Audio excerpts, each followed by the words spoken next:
If I make the patient feel better by any means, by just simply comforting them, having a good conversation with them, by the end of the day, this is what it's all about. So electrophysiology is a field of cardiology that specializes in treating rhythm problems. The slow rhythm problems, some of them can be treated with medications or stopping medications, and a lot of them needs to be treated with pacemakers, devices that we implant. And there is fast heart rhythm issues that includes different groups of diseases like atrial fibrillation, which is by far the most common rhythm problem in adult. That can be treated with medications or a procedure called ablation, where we go and ablate the source of atrial fibrillation.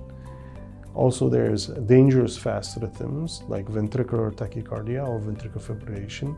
Those can be treated with ablation, but also it's very important to put defibrillators in certain patients who are at risk of having these kind of fast rhythms, because they are life-threatening, and the defibrillator that we implant shocks them out of this rhythm. So this is in general the spectrum of electrophysiology. We are lucky to acquire a new technology that's very promising that I've been using, called pulse field ablation, that enables us to do AFib ablation in an efficient manner and in a safe manner. What we used and I used to do for ablating atrial fibrillation is what we call radiofrequency ablation or cryoablation, which uses either heat or freezing.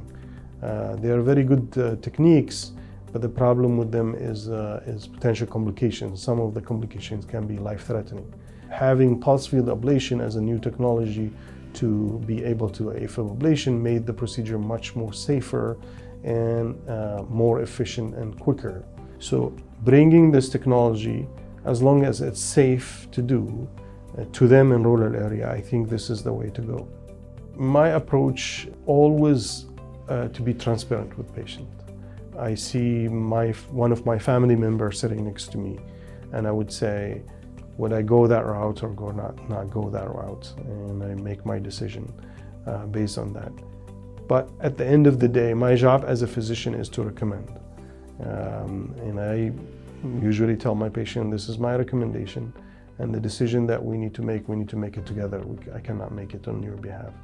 So that's my philosophy with patients.